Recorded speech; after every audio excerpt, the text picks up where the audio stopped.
नमस्कार, स्वागत है आपका द फोर्थ स्टेट यूट्यूब मंच पर। मेरा नाम है रविंद्र सिंह शोरान और बिहार विधानसभा चुनाव में भी जो नतीजे आए हैं न केवल अप्रत्याशित हैं बल्कि अब विवादों के घेरे में भी आ गए हैं।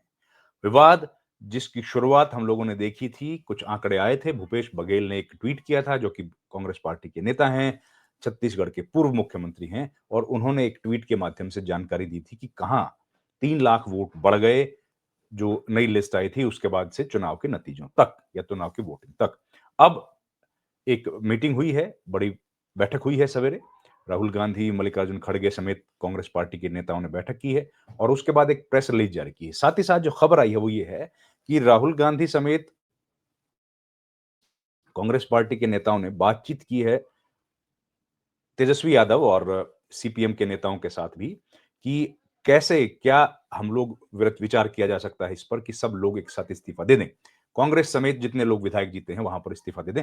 उस मुद्दे पर भी चर्चा हुई है, जो जानकारी मिली। सबसे पहले आप सुनिए कि क्या कहा है केसी वेणुगोपाल ने मीटिंग से बाहर निकलने के बाद, और फिर मैं आपको बताता हूं कि मीटिंग के बारे में और क्या जानकारी है। From Bihar is unbelievable for all of us.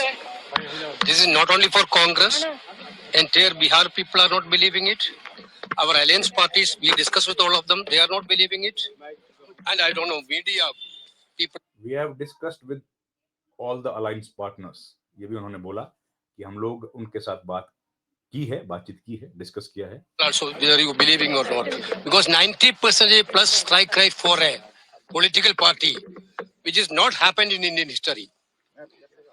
Because that 90% strike right happened there.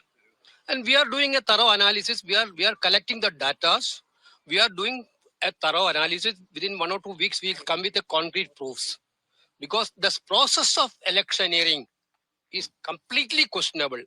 This is not, we are talking about this process of electioneering. Election 90% किसी पॉलिटिकल पार्टी का स्ट्राइक रेट है।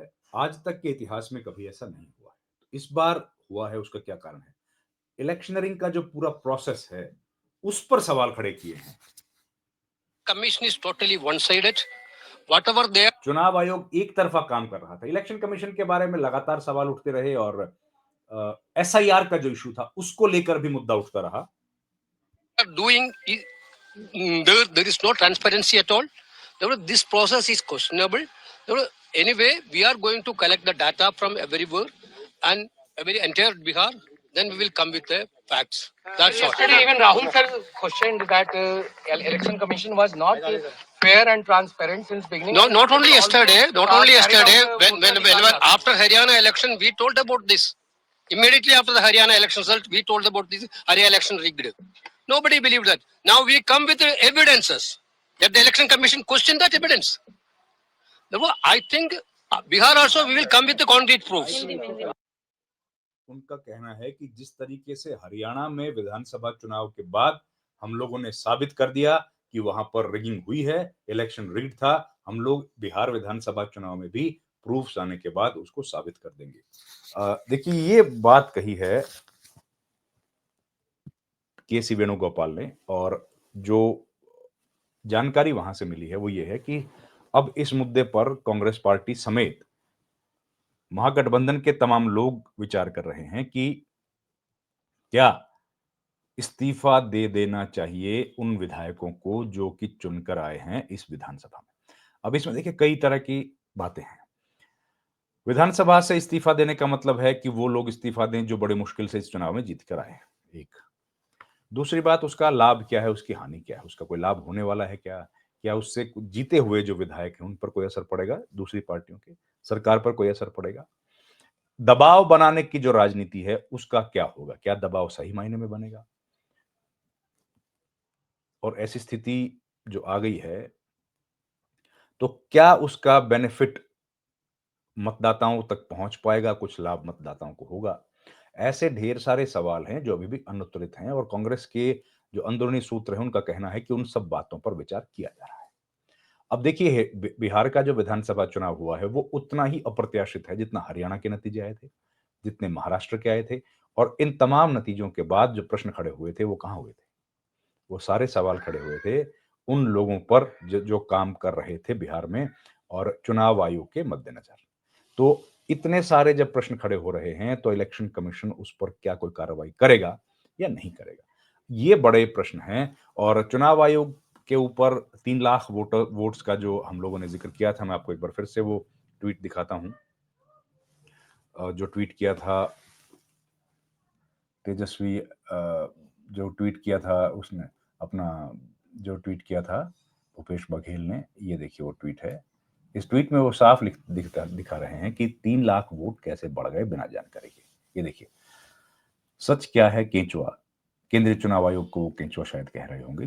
कहते हैं कि झूठ बोल लो तो उसको याद रखना पड़ता है। अगर कोई व्यक्ति झूठ बोलेगा तो उसको याद रखना पड़ता है। तो लेकिन सच हमेशा एक जैसा रहता है। सच है, सच तो शाश्वत है, उसको तो बदलने की जरूरत नहीं। चुनाव आयोग के आंकड़ों के अनुसार 30 सितंबर को बिहार में कुल मतदाता 7 करोड़ 42 लाख थे। 7 करोड़ 42 लाख थे, पर मतदान के दिन बढ़कर 7 करोड़ 45 लाख हो गए थे। देखिए, 3 लाख कैसे बढ़ गए ये बात समझ। दोनों आंकड़े चुनाव आयोग की प्रेस रिलीज में हैं। ये हमने दिखाया आपको। दूसरा मैं अगर आपको दिखाऊं कि ये देखिए, जो डेटा दिया गया है वो डेटा क्या कहता है? डेटा ये कहता है कि जब एसआईआर करवा लिया गया था, मुकम्मल एसआईआर हो गया था, तब 7 करोड़ 42 लाख थे। लेकिन अब वोटिंग के दिन 7 करोड़ 45 लाख कैसे हो गए, ये बात समझ में नहीं आ रही है। ये एक बड़ा मसला है। लेकिन सवाल ये है कि राहुल गांधी ने हरियाणा विधानसभा चुनाव को लेकर भी एक एक्सपोजे किया था। लोग उस बात से सहमत भी दिख रहे थे कि कन्विंसिंग आर्ग्यूमेंट्स उन्होंने दिए थे। ब्राजील की एक लड़की के बारे में बताया कि उनके नाम पर इतने सारे वोट्स बने थे, लेकिन हुआ क्या? सवाल ये है। क्या लोग अब उस बात पर भरोसा कर पा रहे हैं? क्या वो लग रहा है कि चुनाव आयोग पर जो लोगों को पहले से ही कम भरोसा था? और इलेक्शन कमीशन तो जवाब नहीं देता है। साख का कितना बड़ा संकट आ गया है, कोई जवाब नहीं देता है। हमने भी इलेक्शन कमीशन से सवाल पूछा था, आप जानते हैं। विधानसभा जब एक ही बार प्रेस कॉन्फ्रेंस उन्होंने की है, आप जानते हैं, अभी प्रेस कॉन्फ्रेंस तो करते नहीं। हमने प्रश्न पूछा था तो उसका कोई जवाब दिया नहीं। ये देखिए क्या प्रश्न था, और मैं ये भी सुना देता हूँ आपको कि उसका कोई जवाब मिला नहीं था। रविंद्र सिंह शोरान है, मैं एक इंडिपेंडेंट जर्नलिस्ट हूँ। ये देखिए, मेरा सवाल ये है कि, मेरा नाम रविंद्र सिंह शोरान है, मैं एक इंडिपेंडेंट जर्नलिस्ट हूँ। सर, मेरा सवाल यह है कि इलेक्शन को निष्पक्ष कराना आपके लिए एक चुनौती है। पहला आपका इलेक्शन है सीईसी के तौर पर, तो आपको शुभकामनाएं। लेकिन उससे भी बड़ा जो चुनौती है वो साख का संकट है कि इलेक्शन कमीशन की जो साख है वो इस वक्त बहुत स्टिक पे है। और ये केवल क्वेश्चन पॉलिटिकल पार्टीज और चुनाव आयोग के बीच का नहीं है, जनता के बीच में भी ये सवाल उठ रहा है। उसको आप लोग कैसे उसका आंसर देने की कोशिश करेंगे? क्योंकि आमतौर पर लगता है इलेक्शन कमीशन सवालों के जवाब दे नहीं रहा है जो जनता जानना चाहती है। एक बात। और दूसरी बात ये, अभी जो restrict yourself to one question, please. There are others also. जी जी। एमसीसी लागू होने के बाद के 10,000 रुपए जो दिए गए हैं पॉलिटिकल जेडीयू और बीजेपी ने, उस पर आप लोग कुछ, उसके पहले जो दिए गए हैं, क्या उस पर भी आप लोग कुछ चेक करेंगे? सर, देखिए, हमने तो 2 सवाल पूछे थे, दोनों चुनाव का कोई जवाब नहीं दिया। एक तो एक सामान्य प्रश्न है कि इस देश में चुनाव आयोग है और इलेक्शन कंडक्ट करने वाली एजेंसी के ऊपर अगर सवाल खड़े होंगे तो जाहिर है साख का एक संकट है। उसका कोई जवाब नहीं दिया गया। दूसरा मैंने पूछा था जो आज सब पूछ रहे हैं कि भाई 10,000 रुपए आप इलेक्शन के बीचों बीच दे रहे हो, पहले दे चुके हो, आगे देने वाले हो, तो इस पर क्या कोई फर्क नहीं पड़ेगा? जाहिर है पड़ता है फर्क। लेकिन इलेक्शन कमीशन के जो मुख्य चुनाव आयुक्त ज्ञानेश कुमार हैं, उन्होंने कोई जवाब दिया नहीं। तो अब इस तरह के प्रश्न जब खड़े हो रहे हैं, जवाब नहीं दिए जा रहे, तो जाहिर है वो संकट की स्थिति तो है। लेकिन शायद चुनाव आयोग को लगता है कि भाई कोई फर्क पड़ नहीं रहा, क्योंकि इलेक्शन जो है वो ठीक तरीके से हो रहे हैं, ट्रांसपेरेंट हो रहे हैं। ऐसा इलेक्शन कमीशन को लगता होगा, और हो सकता है हो रहे हो। हम लोग ये बिल्कुल नहीं कहते कि नहीं हो रहे, लेकिन सवाल ये है कि ट्रांसपेरेंसी दिख नहीं रही। इलेक्शन कमीशन अगर और आसानी के साथ, निष्पक्षता के साथ अगर इन नतीजों के बारे में बता दे, जो प्रश्न है उनका जवाब दे दे, तो शायद लोगों के मन में जो सवाल हैं वो खत्म हो जाएंगे। ये जरूरी है। बिहार इलेक्शन से वो जो संकट था, प्रेस्टीज का इशू था, वो बढ़ा है, घटा नहीं है। ट्रांसपेरेंसी की जरूरत थी शुरू से, और राहुल गांधी ने जो ट्वीट में कहा है कि शुरू से ही ये चुनाव निष्पक्ष नहीं रहा। तो खैर, अब तो हो गया इलेक्शन और नतीजे आ गए हैं। एक बार फिर से बम्पर बम्पर सीटों के साथ, इस बार तो कमाल की सीटों के साथ महागठबंधन की सरकार बन गई है और विपक्ष में बैठेगा, माफ कीजिएगा, महागठबंधन हार गया है, एनडीए की सरकार बन गई है। और विपक्ष में महागठबंधन को बैठना पड़ेगा और नेता प्रतिपक्ष बन पाएंगे क्या, या कोई और बनेगा, क्या क्या कहानी होगी, ये देखना है। आपसे रिक्वेस्ट है हमारे चैनल को प्लीज आप ज्वाइन कीजिए, लाइक शेयर सब्सक्राइब कीजिए। आपका बहुत बहुत धन्यवाद। Thank you very much. नमस्कार।